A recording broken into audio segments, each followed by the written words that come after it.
The battle that changed the world forever. They said it was impossible, that no army could stand against the sheer size and force of the Persian Empire, that a boy from a backwater kingdom would be crushed beneath the weight of centuries-old power. But one morning, on a dusty plain near the Tigris River, the impossible happened. A king barely into his 20s faced the might of the East with a smaller army, fewer supplies, and no retreat. And when the dust settled, the ancient world was never the same again. This is not just a story about swords and spears. It's about vision, brilliance, and the ruthless, burning hunger for immortality. It's the story of how one battle, fought over 2,000 years ago, shattered an empire, redrew the world, and forged a legend. It began with a throne soaked in blood. When King Philip II of Macedon was assassinated in 336 BCE, many believed his empire would fracture. He had spent years transforming Macedon from a collection of squabbling tribes into a disciplined, war-hardened force. But now he was gone, struck down by one of his own guards during a wedding procession. The court expected chaos, rebellions, civil war. Instead, they got Alexander.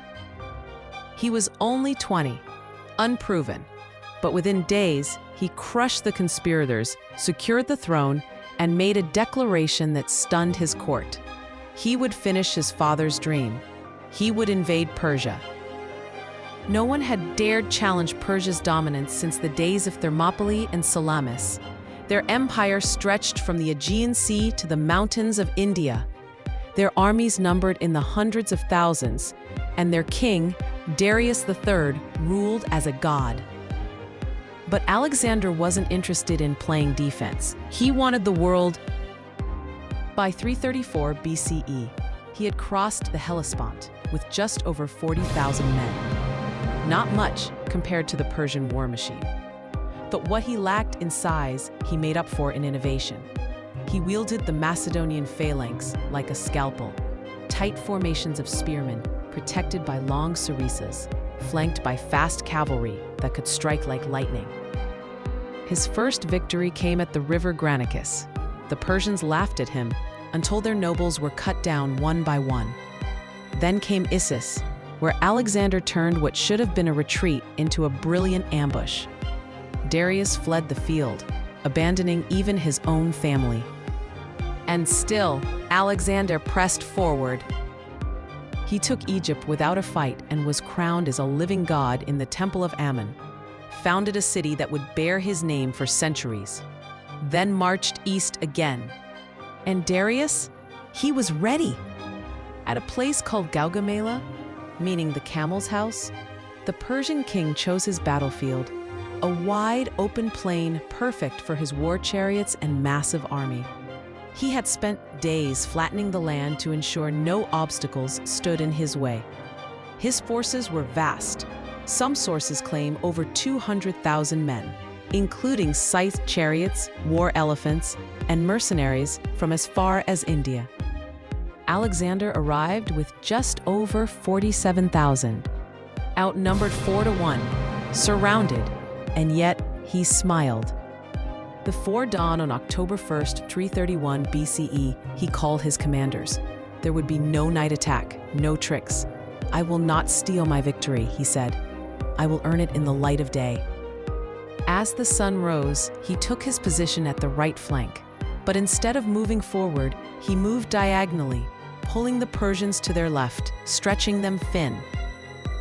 Darius, thinking he had the advantage, sent in the chariots, hundreds of them, blades on their wheels meant to tear through flesh and bone.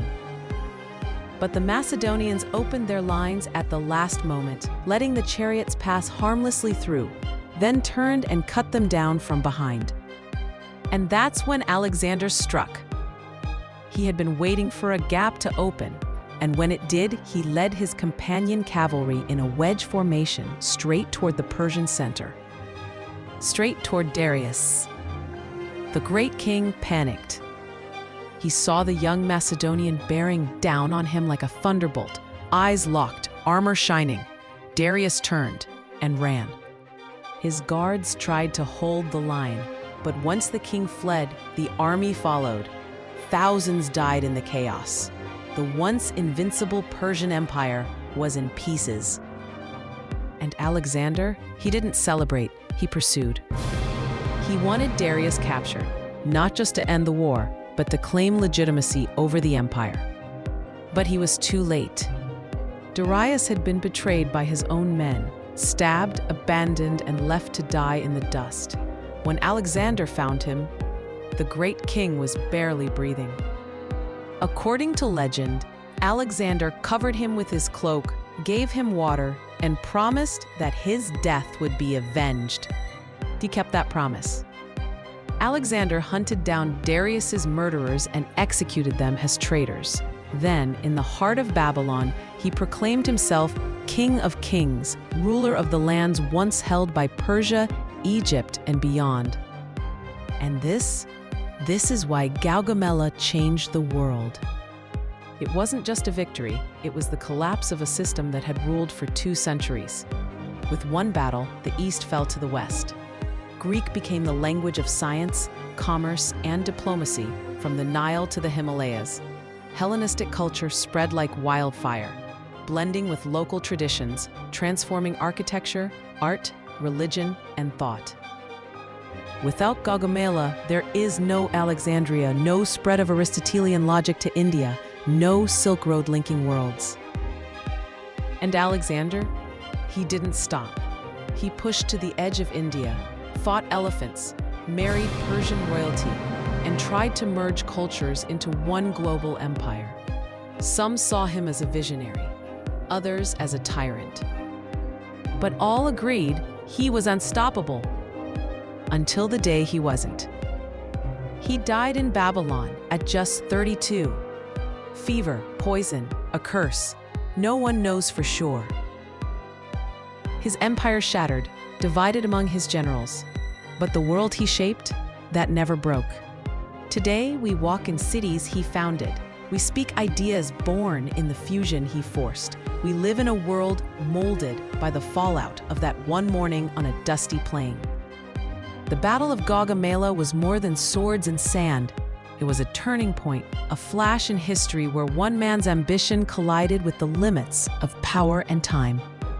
And when the dust cleared, everything had changed. Forever.